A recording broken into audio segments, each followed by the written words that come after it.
सामान्य अध्ययन। MCQs। हिंदी। पाठ 104। पहला प्रश्न। एक बलुई और लवणीय क्षेत्र में एक भारतीय पशु जाति का प्राकृतिक आवास है। उस क्षेत्र में उस पशु के कोई परभक्षी नहीं है, किंतु आवास ध्वंस होने के कारण उसका अस्तित्व खतरे में है। यह पशु निम्नलिखित में कौन सा हो सकता है? ए. भारतीय वन्य भैंस। बी. भारतीय वन्य गधा। सी. भारतीय वन्य शूकर। डी. भारतीय गजेल, कुरंग। इस प्रश्न का उत्तर है बी।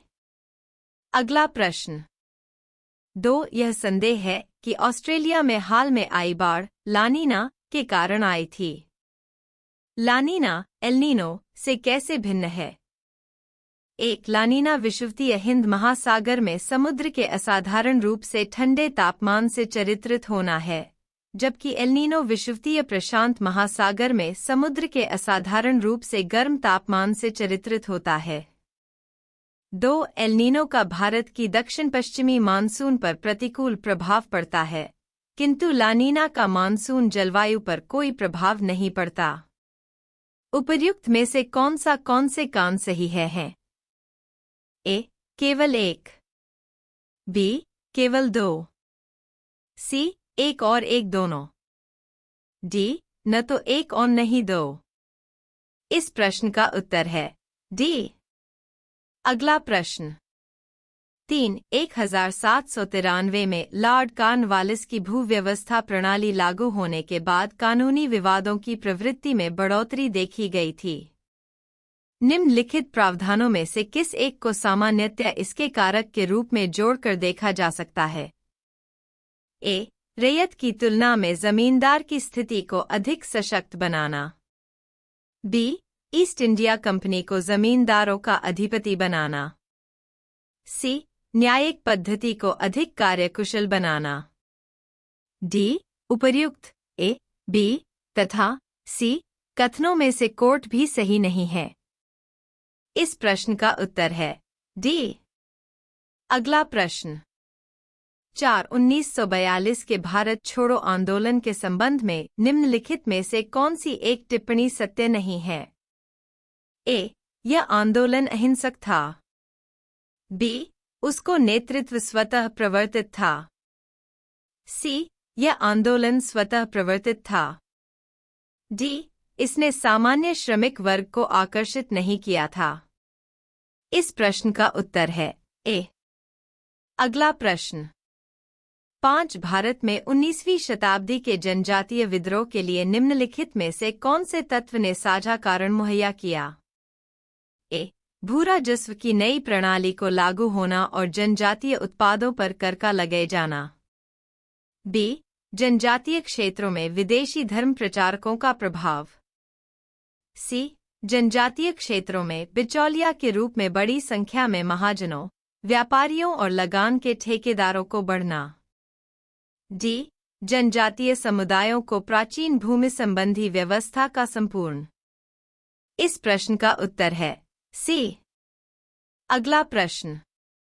6. भारत ने दक्षिण पूर्वी एशिया के साथ अपने आरंभिक सांस्कृतिक संपर्क तथा व्यापारिक संबंध बंगाल की खाड़ी के पार बना रखे थे। निम्नलिखित में से कौन सी बंगाल की खाड़ी के इस उत्कृष्ट आरंभिक समुद्री इतिहास की सबसे विश्वसनीय व्याख्याएं हो सकती है? ए. प्राचीन काल तथा मध्यकाल में भारत के पास दूसरों की तुलना में अति उत्तम पोत निर्माण तकनीकी उपलब्ध थी। बी. इस उद्देश्य के लिए दक्षिण भारतीय शासकों ने व्यापारियों, ब्राह्मण पुजारियों और बौद्ध भिक्षुओं को सदा संरक्षण दिया। सी. बंगाल की खाड़ी में चलने वाली मानसूनी हवाओं ने समुद्री यात्राओं को सुगम बना दिया था। डी. इस संबंध में ए तथा बी दोनों विश्वसनीय व्याख्याएं हैं। इस प्रश्न का उत्तर है बी। अगला प्रश्न। 7. ब्लूटूथ तथा वाईफाई के बीच क्या अंतर है? ए. ब्लूटूथ 2.4 गीगाहर्ट्ज रेडियो आवृत्ति पट प्रयुक्त करता है, जबकि वाईफाई 2.4 गीगाहर्ट्ज़ अथवा 5 गीगाहर्ट्ज़ आवृत्ति पट प्रयुक्त कर सकता है। बी. ब्लूटूथ केवल बेतार स्थानीय क्षेत्रीय जाल WLAN प्रयुक्त करता है, जबकि वाईफाई केवल बेतार विस्तृत क्षेत्रीय जाल WLAN प्रयुक्त करता है। सी. जब ब्लूटूथ प्रौद्योगिकी प्रयोग कर रहे दो उपकरणों के बीच सूचना प्रेषित की जाती है, तब दोनों उपकरणों का दृष्टिगत स्तर पर पंक्तिबद्ध होना आवश्यक है। किंतु जब वाईफाई प्रौद्योगिकी प्रयोग में लाई जाती है, तब दोनों उपकरणों का दृष्टिगत स्तर पर पंक्तिबद्ध होना आवश्यक नहीं है। डी. इस संदर्भ में ए तथा बी दोनों कथन सही हैं। इस प्रश्न का उत्तर है सी। अगला प्रश्न 8. सूक्ष्म सिंचाई की पद्धति के संदर्भ में निम्नलिखित में से कौन से कथन सही हैं? 1. मृदा से उर्वरक पोषक हानि कम की जा सकती है। 2. यह वर्षाधीन खेती की सिंचाई का एकमात्र साधन है। 3. इससे कुछ कृषि क्षेत्रों में भौम जलस्तर को कम होने से रोका जा सकता है। निम्नलिखित कूटों के आधार पर सही उत्तर चुनिए। ए. केवल 1, बी. केवल 2 और 3, सी. केवल 1 और 3, डी. 1, 2 और 3। इस प्रश्न का उत्तर है सी। अगला प्रश्न 9. भारत में उपनिवेशी शासनकाल में होम चार्जेस भारत में संपत्ति दोहन का महत्वपूर्ण अंग थे।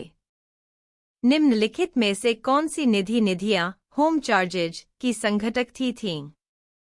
1. लंदन में इंडिया ऑफिस के भरण पोषण के लिए प्रयोग में लाई जाने वाली निधि। 2. भारत में कार्यरत अंग्रेज कर्मचारियों के वेतन तथा पेंशन देने हेतु प्रयाग में लाई जाने वाली निधि। 3. भारत के बाहर हुए युद्धों को लड़ने में अंग्रेजों द्वारा प्रयोग में लाई जाने वाली निधि। निम्नलिखित कूटों के आधार पर सही उत्तर चुनिए। ए. केवल 1, बी. केवल 1 और 2, सी. केवल 2 और 3, डी. 1, 2 और 3। इस प्रश्न का उत्तर है डी। अगला प्रश्न 10. खेड़ा के किसानों के पक्ष में महात्मा गांधी के सत्याग्रह संगठित करने का क्या कारण था? 1. अकाल पड़ने के बावजूद प्रशासन ने भू राजस्व की उगाही स्थगित नहीं की थी। 2. प्रशासन का यह प्रस्ताव था कि गुजरात में स्थायी बंदोबस्त लागू कर दिया जाए। उपर्युक्त में के कौन से कथन सही है? ए. केवल 1, बी. केवल 2, सी. 1 और 2 दोनों, डी. न तो 1 और नहीं 2। इस प्रश्न का उत्तर है ए।